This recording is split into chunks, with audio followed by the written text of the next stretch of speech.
Hello YouTube. This is Valiant Customs. I'm Steve. Thanks for clicking on the channel. Thanks for checking us out. This video we're going to be back on the 78. Oh, not the 62. We're going to be back on the 78. We are going to try and get some more painted items like the glove box, the panel underneath the steering column, and then I also have this front end piece that I never painted when it was on the truck. I also have the ashtray. Darn.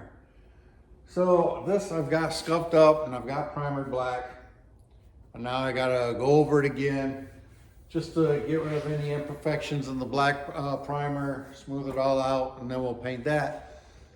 But I forgot to do the ashtray, so maybe I'll just do the ashtray another time. So with all that being said, stick around and let's get this stuff painted.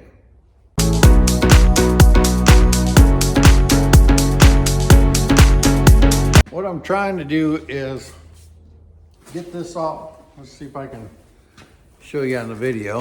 Whoa, easy now. Okay, see right here where this is all, you can see it's kind of got highs and lows in it. Where this here is pretty smooth. That's what I'm trying to get. And you get rid of all this stuff. That way when I put the paint on, I won't have any orange peel. Well, I might still have orange peel, but it won't be from the primer. And if we do have orange peel in the paint, then we'll have to wet sand that and buff it and things like that. I usually do not wet sand and buff. I would like to, before I even started wet sanding and buffing, I'd like to, I guess, learn the buffer a little better so that I don't burn through or anything like that, because that would really suck having to sand everything back down or whatever and repaint what I already painted, but I burnt through like an idiot. And yeah, anyways, let's go ahead, hyperdrive, get this sanded down. I'm not sure if you guys can tell or not, but when I'm sanding, I'm not sanding with my hand here like that or like that, because when you do that, your fingers, you could leave marks in your paint from your fingers. I usually try to use my palm. I'll put it in my palm. Well, like I was using this hand. I'll put it in my palm and use my palm for sanding. And if it was a bigger piece, I would like even something like a Scotch Brite or something like that on the back of the sandpaper, or also some of the grind DAs or the orbital sanders or whatever.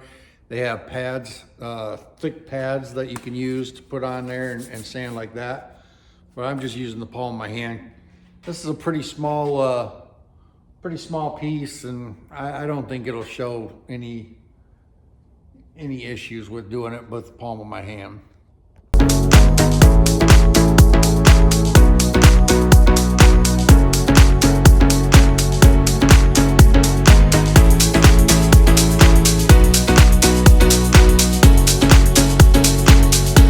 So the section that you just saw me sanding, I was using my finger, and it's because right here at the very top, it has a, I don't think it's going to show on the camera, but right here there's a line, and that's just from the imperfections of the metal itself for the glove box, where it's got a little, like I want to say a dip. It's got a little dip right here. So doing my palm isn't going to work that way, because I'm going to end up taking more primer off the edge and off this part here. than actually in the area. So I went ahead and I used my finger to do that a little bit right there.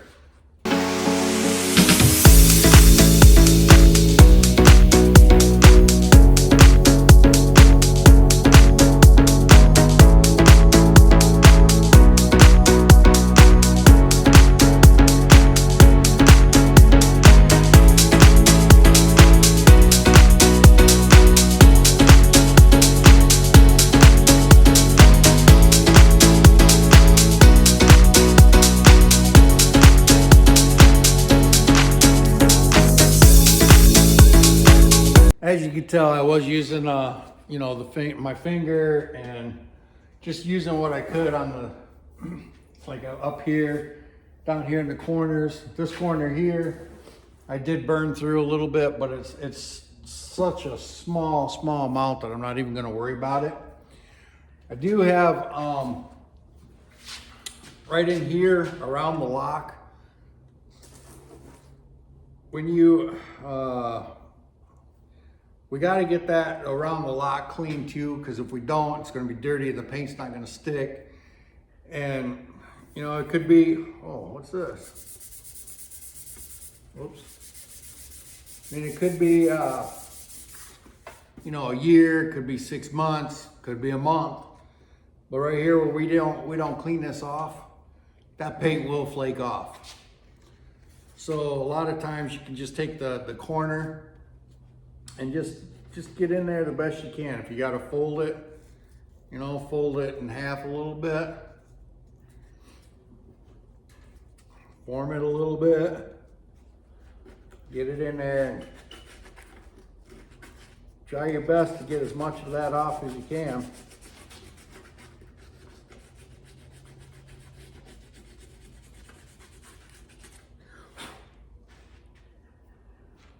Let me show you here, hopefully. So, like this part here, we got it sanded and scratched up, but yet this part up here, the upper part, not even touched. That upper part where the being rough and everything like that, that's when it's like that, that's how your paint will flake off. So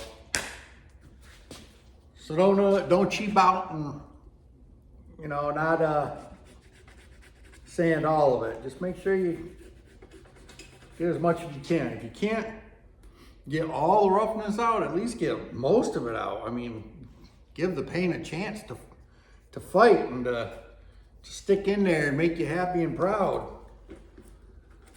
So, all right, back in hyperdrive.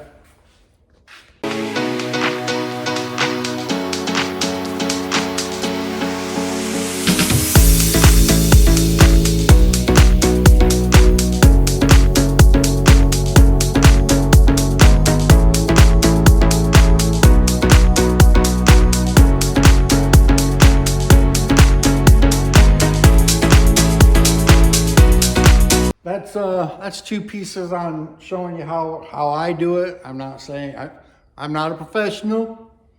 Crap, a lot of you probably think I'm an idiot. I don't know. But, and if you do, hey, go ahead and put it in the comments. That's fine. But, anyway, so I got these. I'm just going to go ahead and do the front, not cowl, or not valance or anything. But anyways, I'm gonna go ahead and do that front piece. I don't think you guys need to watch me do a bunch more sanding, so I'll just get that done and then I'll bring you back. Also, while it's on my mind here, like I said before, I'm not an expert, I'm not a professional or anything like that, but check out Metal Art Customs. Daryl does amazing paint jobs and he'll answer questions and everything. So I would suggest checking him out. That's Metal Art Customs. Got them all sanded down. I will just give them a little bit of air here.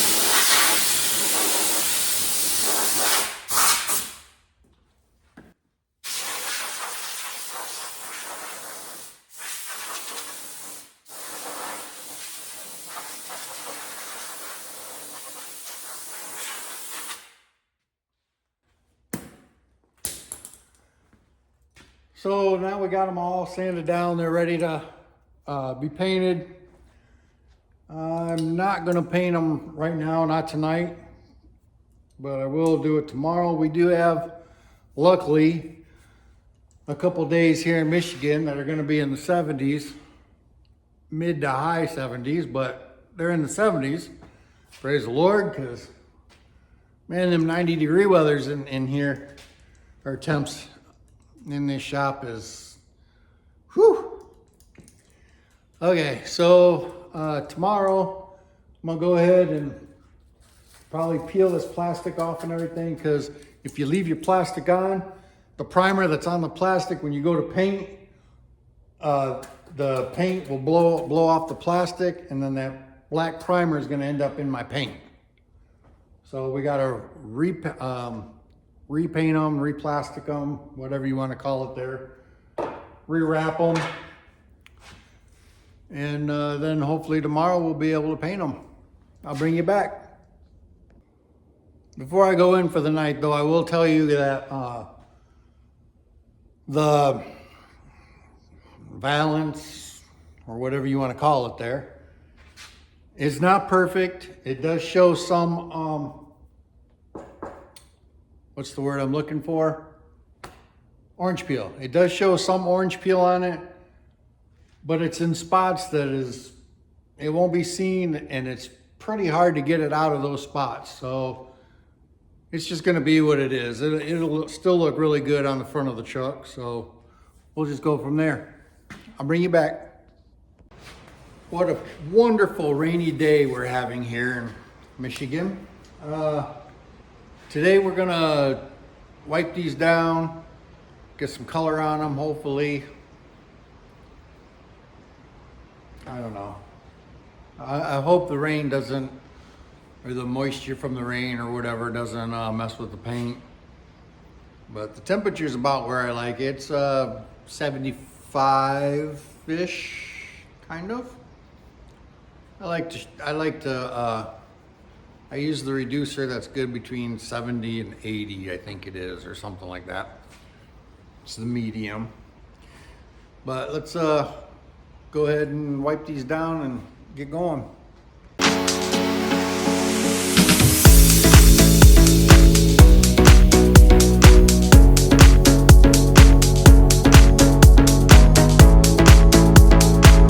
Kind of getting ahead of myself here. I need to change the plastic on that, or else I'm gonna end up with that black primer in my paint. So I'm gonna go ahead and get that done first, and then we'll go from there.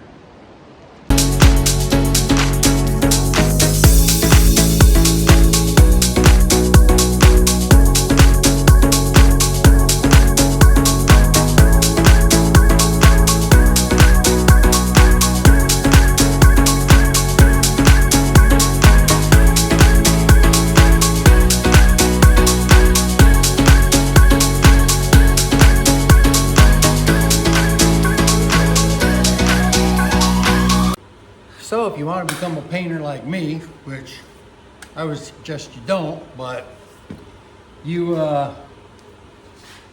spray in a clean area. Boy, that's nice and clean now, isn't it? And you could soak down the floor. But why? Nobody's gonna see. Well, glove box and stuff, I guess people are gonna see, but we're gonna go ahead and paint it anyways, get some color on it.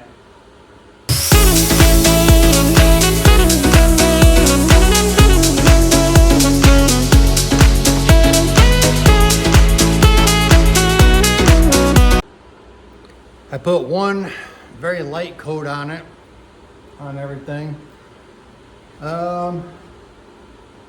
Interesting. It's turning out interesting. So we will, I'll bring you back after the hyperdrive, after I get it painted, I'll bring you back, because it's pretty interesting looking. I mean, it looks all right on camera. Yeah, but it's a little weird. I don't understand the little, I don't know what you call it, leopard spots, or I don't know. Anyways, I'll bring you back on the next one, I guess. And by bring you back, I mean hyperdrive.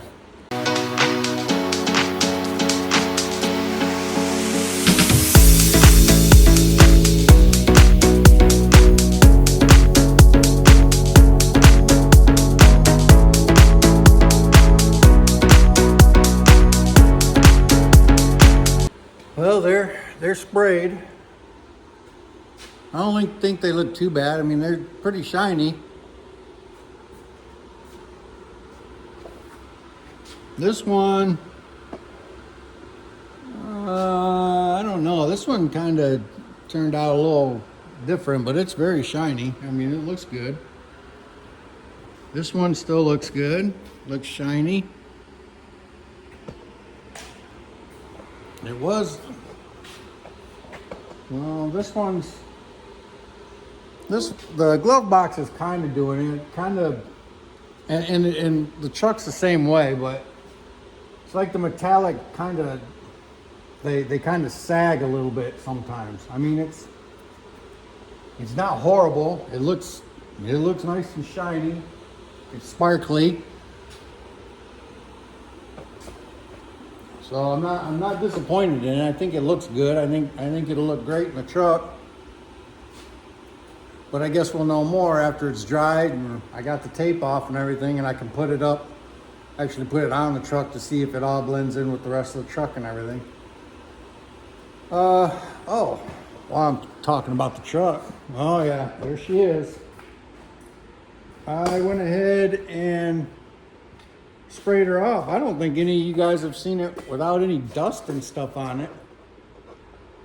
Still a little bit of dust down on this area here because all I did was I just sprayed it off. I didn't wash it or anything like that. Wouldn't want to do that. But this is it on, so you can tell that the colors kind of, I mean, they match pretty good. The cab section, the cab and the fenders and the hood and everything, those were actually done last year. And the bed I did this year. And with a year in between them, I think it matches pretty good. I was always told that, you know, you got to make sure the humidity is right and all this other kind of stuff if you only paint one section and then not the other section and then go back and forth. I was told that was not a good thing to do. But I like the results of it. I think it looks good. Hopefully here pretty soon I'll be buying the front spindles to get that front end down. Man, I like this truck. I should not have said that I would give this truck away, because that's a nice looking truck. I like the color. I like the stance on the back. I'm sure I'll like the stance on the front when I get the front done. It's going to be awesome. Wow. So when the glove box and stuff is dry, I'll bring you back. Well, this morning this piece was dry and I went ahead and installed it. And now I'm going to go down just a little bit more and you're going to see a run. Pay no attention to it. It's all good. Yeah, see, you can see it right there. It'll be all right. But that's it when it's in. Nice and shiny, looks good. And then I put the glove box in. Glove box is in. Next, I got to get that ashtray. I have to paint that yet. There's that other piece that goes up in here.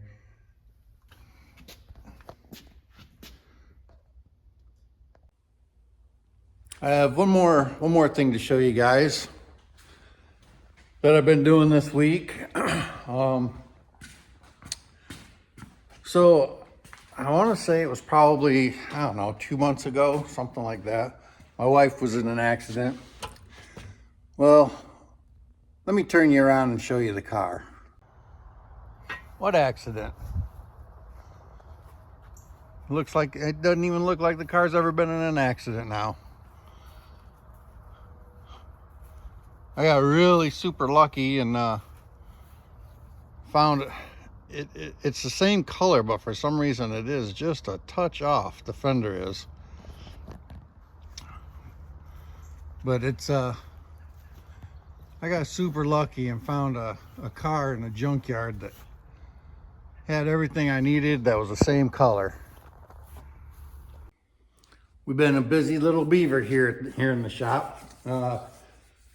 Between painting the front bumper, whatever that is in there, glove box, the under dash piece there, the car.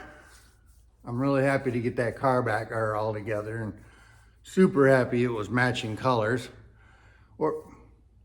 Or maybe you could say I painted it. Well, just, I didn't paint it. I found it in a junkyard like that. It was lucky that it was the same color. So I guess with that, I'm gonna go ahead and leave the video here at this point. And I just thank you very much for watching, and God bless, and I'll catch you on the next one.